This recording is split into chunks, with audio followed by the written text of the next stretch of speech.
जय हिंद बच्चों, क्या हालचाल आप सभी की। उम्मीद करता हूँ सारे बच्चे स्वस्थ है, मस्त है और एकदम तंदुरुस्त है। नए दिन के साथ एक नए लेक्चर की शुरुआत लेकर एक बार फिर से हाजिर हूँ मैं आप लोगों के बीच में। और आज करवाने वाला हूँ मैं आप सभी को यहाँ पर बहुत ही बेहतरीन और प्यारा सा लेक्चर अवकल समीकरण का। तो बिल्कुल आप लोगों को ध्यान से और अच्छे से अटेंड करना है। ये चैप्टर आप लोगों के लिए बहुत इंपॉर्टेंट चैप्टर में से एक है और इसमें आपको आने वाला है बहुत ही मजेदार जबरदस्त मजा, है ना। तो पूरे लेक्चर को आपको ध्यान से और अच्छे से अटेंड करना है। किसी भी तरह की कोई दिक्कत कोई परेशानी यहाँ पर नहीं रहने वाली है। ओके, तो अवकल समीकरण क्या होता है ये सारी चीजों के साथ में मैं आपको बताऊंगा, ठीक है। तो सबसे पहले नॉर्मली यहाँ पर हम बात करते हैं समीकरण की। तो जैसा कि आप देख पा रहे हो X square plus Y square minus 2ax, ये क्या है आपकी एक समीकरण है ना, द्विघात समीकरण। मतलब कि इसमें चर की जो अधिकतम घात है वो कितनी, 2 है। अगर मैं इसको ट्रिग्नोमेट्री की फॉर्म में देखूं तो यह समीकरण आपके पास में sine square x plus tan x बराबर 7 भी हो सकती है, ठीक है। अगर आपके पास में dy by d x plus 3xy plus 7 बराबर 0 है, ठीक है, यह आपके पास एक समीकरण हो सकती है। इसी तरह से d2y upon d x square plus 4xy ई की power x plus sine square x बराबर 0, यह आपके पास एक समीकरण हो सकती है। और d3y upon d x cube plus e की power dy by d x plus 3y बराबर 12, ये आपके पास एक समीकरण हो सकती है। अब यहाँ पर दो चीज आती है बेटा, एक तो आती है इसमें घात, क्या आती है, घात, और एक इसमें आती है कोटि। समझना अब मेरी बात को ध्यान से, क्या आती है, एक तो आती है इसमें घात और एक आती है इसमें कोटि, ठीक है। यहां से आपको एक नंबर का क्वेश्चन जो है एग्जाम में पूछा जाता है। क्या किया जाता है, एक नंबर का क्वेश्चन एग्जाम में पूछा जाता है कि अगर आपके पास में एक अवकल समीकरण दी गई है, उसकी घात क्या होगी, उसकी कोटि क्या होगी। ओके, तो ध्यान से और अच्छे से देखना बिल्कुल। सबसे पहले अगर मैं यहाँ पर बात करता हूँ तो भाई साहब यहाँ पर ये तो आपके पास में एक समीकरण है नॉर्मल, ठीक है। अब ये dy बाई डी एक्स, ठीक है। अब यहाँ पर अगर आप देखोगे तो इसकी कोटि कितनी है भाई साहब, 1, और घात कितनी है इसकी, 1। Clear. Next d2y upon d x square plus 4xy ई की power x plus sine square x बराबर 0।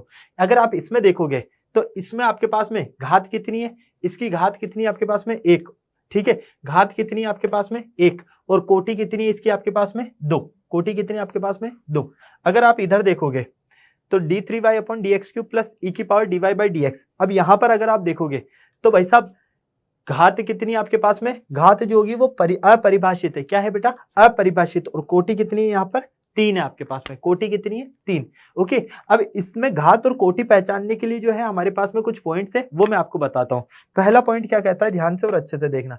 पहला पॉइंट कहता है कि यदि अवकल समीकरण, अवकल जो जैसे कि y डैश मतलब dy by d x, y double dash d2y upon D x square, और y triple dash y dash dash मतलब d3y अपन डी एक्स क्यूब, ठीक है, इत्यादि में बहुपद है तो, इत्यादि में बहुपद समीकरण है तो उसकी घात परिभाषित होगी, अन्यथा नहीं। मतलब अगर आपके पास में, कहने का मतलब ये है dy बाई डी एक्स या d2y upon d x square या d x cube d3x upon d x cube, इसी का मतलब y dash y double dash y triple dash है। अगर इनमें बहुपद समीकरण है तो उसकी घात परिभाषित होगी, वरना नहीं होगी, ठीक। नेक्स्ट, किसी अवकल समीकरण की कोटि एवं घात हमेशा धनात्मक पूर्णांक होगी। घात और कोटि जो है वो हमेशा क्या होगी, आपकी धनात्मक पूर्णांक होगी। क्लियर। अब देखो आपको क्या करना है, अवकल समीकरण की कोटि बतानी और अवकल समीकरण की घात, है ना। बहुत सारे बच्चों को कंफ्यूजन रहता है कि कैसे बताएं। तो अगर उच्चतम कोटि के आपको क्या देखना है, वहां पर उच्चतम कोटि के अवकलज की कोटि, ठीक है, और उच्चतम कोटि के अवकलज की घात, ये आपको देखना है बस। ओके, तो इससे आप घात भी बता सकते हो और आप कोटि भी बता सकते हो। क्लियर। कुछ एग्जांपल्स हमारे पास में और हैं, जैसे कि ये रहा। अब इसमें घात और कोटि दोनों पूछी गई है। देखो भाई साहब, हमने क्या कहा, उच्चतम कोटि के अवकलज की घात और उच्चतम कोटि के अवकलज की कोटि दोनों देखना है। अब इसमें उच्चतम कोटि का अवकलज क्या है भाई साहब, ये रहा। अब इसकी कोटि कितनी है, 3, और घात कितनी है इसकी, 1। इधर देखो भाई, उच्चतम कोटि का अवकलज क्या है आपके पास में, ये रहा। तो इसकी घात कितनी है, घात अपरिभाषित है। घात क्या है, अपरिभाषित, और कोटि कितनी है इसकी, 2 है। क्लियर।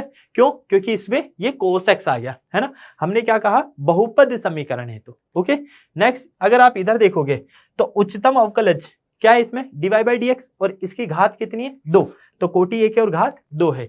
इधर आप देखो भाई साहब, ई Y dash plus Y double dash plus 3xy। अब इसमें y डबल डैश आ गया, मतलब कि कोटि कितनी है, 2, और घात कितनी है इसकी, अपरिभाषित है। ओके, इस तरह से हम इसे निकालते हैं।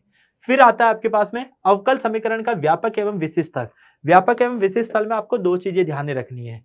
पहली, आपके पास में एक y बराबर a sin x plus B है और एक y बराबर a sin x plus B है। ठीक है, चलो इसी से समझ लेते हैं। ठीक है, अब अगर आप इसका अवकलन करते हो, इसका क्या करते हो, अवकलन करते हो, dy बाई dx निकालते हो, तो a sin x का cos x, ठीक है, यहां से अगर आप इसका फिर एक और बार अवकलन करते हो तो आपको क्या मिलेगा, minus a sin x plus B. Okay, अब ये जो पूरा है, ये पूरा, इस पूरे को आप क्या लिख सकते हो, y लिख सकते हो यहां से, तो ये माइनस और फिर ये हो गया y, तो d2y अपन dx स्क्वायर, इस माइनस y को, ये जो माइनस y है इसको इधर भेजो तो प्लस का y हो जाएगा, तो बराबर 0 हो गया। ओके, इसी तरह से यहां पर आपको एक एग्जांपल नजर आ रहा है, y बराबर 2 sin x प्लस 3। अब b कितना है, 3, और a कितना है यहाँ पर 2, मतलब a 2 है और b कितना आपके पास में 3 है। इस तरह से आपको ध्यान में रखना है। ओके, चलिए अब इसमें हम क्वेश्चन देखते हैं, क्वेश्चन को ध्यान से और अच्छे से समझना। क्वेश्चन यहाँ पर नजर आ रहा है, y बराबर x sin x है, x y डैश बराबर y plus X root X square minus Y square, x not equal to 0 और x ग्रेटर देन y तथा x less than minus Y, है ना। तो y बराबर a sin x समीकरण 1 है, y डैश, तो y डैश मतलब dy बाई dx, अवकलन कर रहे हैं तो इसका अवकलन करेंगे तो हमारे पास में हो जाएगा x, ठीक है, cos x plus sin x। LHS ले लो भाई साहब, ठीक है। अब इसमें LHS ले लो, LHS अगर आप यहाँ पर देखते हो, है ना, तो LHS ले लेते हो आप, तो एक्स वाई डैश क्या हो गया ये आपके पास में, एक्स वाई डैश, तो एक्स वाई डैश की वैल्यू कितनी है भाई, ये रही, वाई डैश की वैल्यू कितनी है आपके पास में, ये रही। आपने इसको पूरा सॉल्व किया तो आपको क्या मिलता है, एक्स को अंदर मल्टीप्लाई करने पर ये मिलता है। इसी तरह से मैं इसमें RHS लेता हूँ, है ना। अब आप सोच रहे होंगे कि सर LHS कहाँ, ये आपका LHS और ये आपका RHS। जब मैं इसमें RHS लेता हूँ, क्या लेता हूँ बेटा, RHS लेता हूँ, तो यहाँ पर y का मैं मान रख देता हूँ, y का क्या कर देता हूँ, मान रख देता हूँ, बाकी को मैं इधर भी y का मैं मान रख देता हूँ। अब यहाँ से इन दोनों में से मैं क्या करता हूँ, एक्स स्क्वायर कॉमन ले लेता हूँ, तो x square 1 minus sine square x हो गया। अब यहाँ से 1 माइनस साइन स्क्वायर एक्स को कोस स्क्वायर एक्स लिख सकते हैं, तो x square cos square x. यहाँ से देखो आपके पास में क्या है, ये है आपके पास में x square cos square x, तो यहाँ से x हो जाएगा और ये हो जाएगा आपके पास में कोस x। तो इस तरह से हमारे पास में ये मिलता है x कोस x। Okay, clear. चलिए, तो यहां तक आपको पूरा क्लियर होगा, किसी को कोई दिक्कत परेशानी नहीं होगी। नेक्स्ट आता है व्यापक हल से अवकल समीकरण का निर्माण। क्या कहा हमने, व्यापक हल से अवकल समीकरण का निर्माण, मतलब आपको अवकल समीकरण का निर्माण करना है किससे, व्यापक हल से। ठीक, आपके पास में y बराबर, देखना y बराबर a sin x plus B एक समीकरण है। ठीक, यहां से dy बाई dx देखोगे तो dy बाई dx आपका कुछ आएगा, ठीक है। तो फाइनली यहां पर आपके पास में कुछ इस तरह से मिलता है। तो हम क्या कहेंगे, जितने स्वेच्छ अचर है अधिकतम उतनी बार अवकलन कर सकते हैं। मतलब इसका अवकलन हम कितनी बार कर सकते हैं, जितने स्वेच्छ अचर है हमारे पास में उतनी बार हम इसका अवकलन कर सकते हैं। ओके बेटा, क्लियर। तो जल्दी से नोट कर लो, यहां तक मेरे ख्याल से आप लोगों को क्लियर होगा, किसी को कोई दिक्कत कोई परेशानी नहीं होगी। नेक्स्ट, अवकल समीकरण का हल। अवकल समीकरण के हल की बात की जा रही है, तो अवकल समीकरण का हल जो है हम यहाँ पर अलग अलग टाइप से देखते हैं। पहला, चरों का पृथक्करण, दूसरा समघातीय अवकल समीकरण, और फिर रेखिक अवकल समीकरण। तो अवकल समीकरण का जो हल है वो इन 3 टाइप से किया जा सकता है। ओके, अब हम इनके क्वेश्चंस के हिसाब से देखते हैं, क्वेश्चंस हमें क्या मिलते हैं, ताकि आपको अच्छे से क्लियर हो जाएंगे। ओके, सबसे पहले हम यहाँ पर देखते हैं y log y dx minus x dy बराबर 0। यहां से हम इसको सॉल्व कर रहे हैं। ओके, आपके पास में ये दिया गया है, क्लियर। अब मैंने क्या किया, इस माइनस वाले को इधर भेज दिया, तो ये प्लस का हो गया। अब यहाँ पर इसका भी अवकलन कर देंगे। यहां से सबसे पहले एक काम करो, dx और x, ये y वाले को y की तरफ ले लो, x वाले को x की तरफ ले लो। मतलब ये y वाला है ना, ये चला जाएगा इसके बटे में, और ये जो x वाला है ना, ये आ जाएगा इसके बटे में। तो dx बाई x और dy by y log y।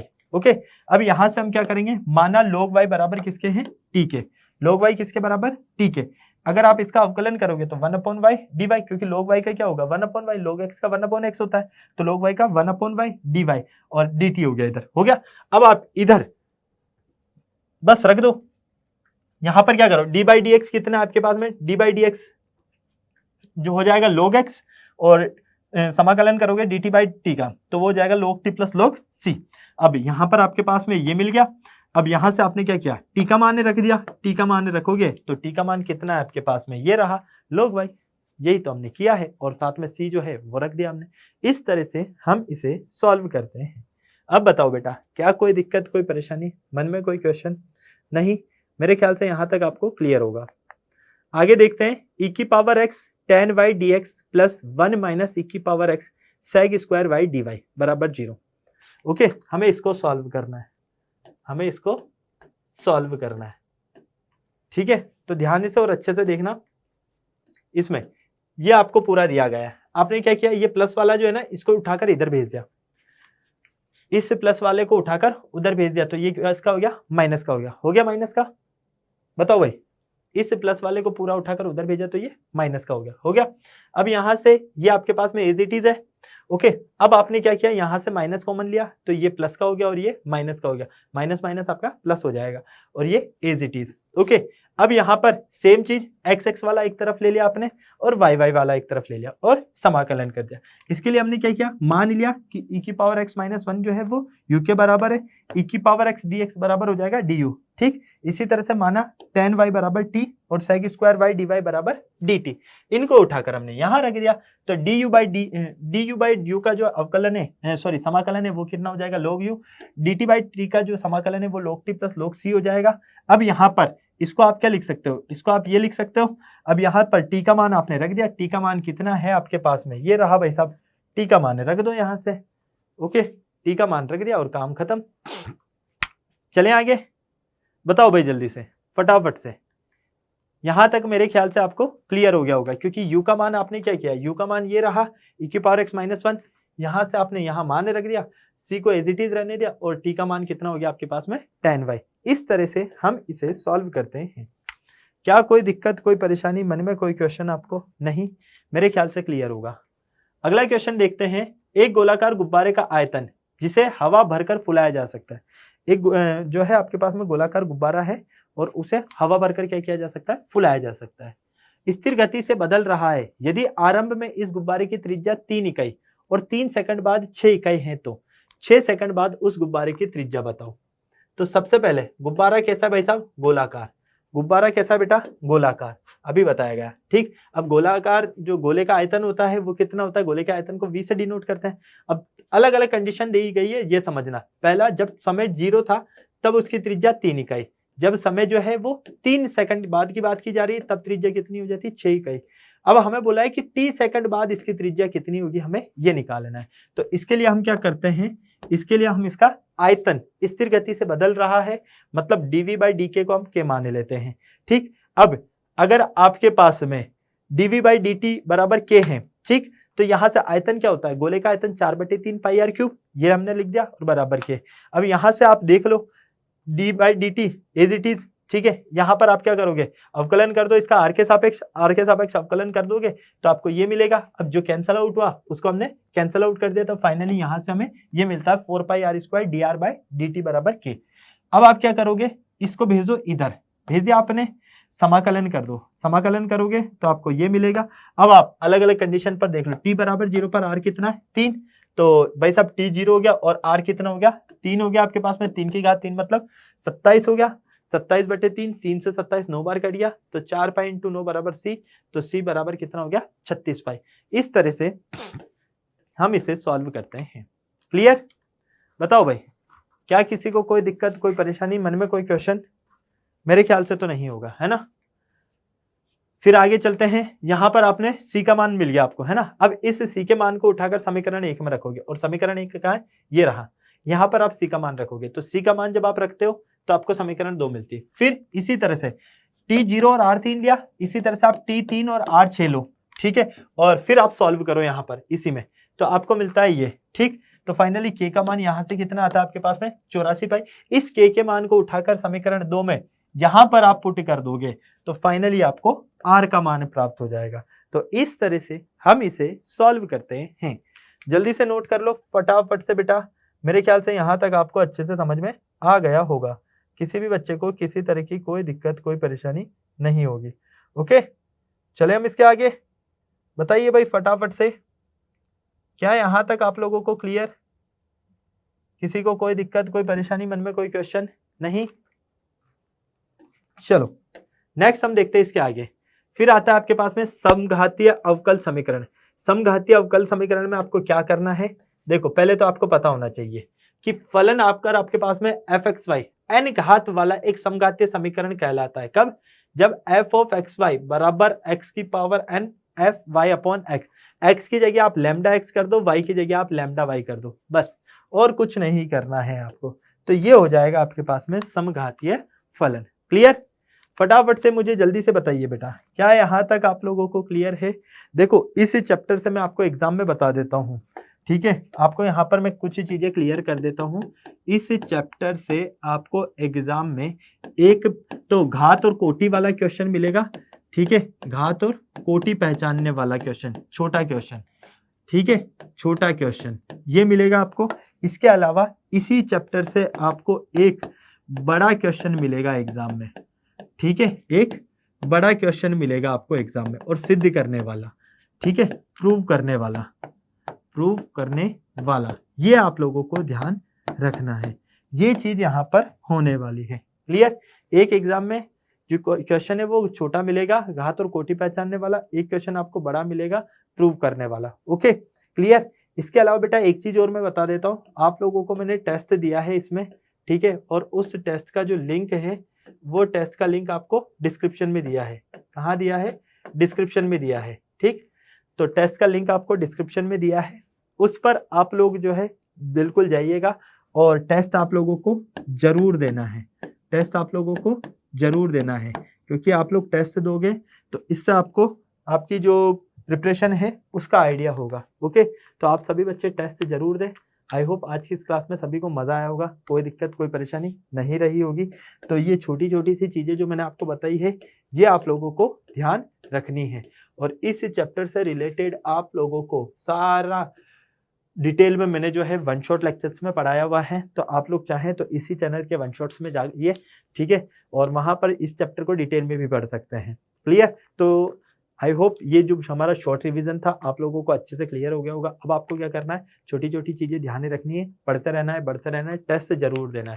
Okay, और नेक्स्ट किस क्लास का आप लोग किस चैप्टर का आप लोग जो है सेशन चाहते हो, इसी तरह की छोटा जो है माइंड में रिवीजन चाहते हो, वो मुझे जरूर बताइएगा, ताकि नेक्स्ट क्लास में आप लोगों के लिए मैं वही चैप्टर लेकर आऊँ। ओके, इससे आप लोगों की सारी चीजें भी क्लियर हो जाएगी और आपको मजा भी आ जाएगा कि हाँ हमारा रिविजन भी हो गया। ओके बेटा, तो कमेंट बॉक्स में मुझे जरूर बताना, और ये सेशन आप सभी को कैसा लगा ये भी जरूर बताइएगा। तो तब तक आप सारे बच्चे स्वस्थ रहें, मस्त रहें, तंदुरुस्त रहें, शानदार जबरदस्त जिंदाबाद के साथ में जय हिंद, बाय बाय।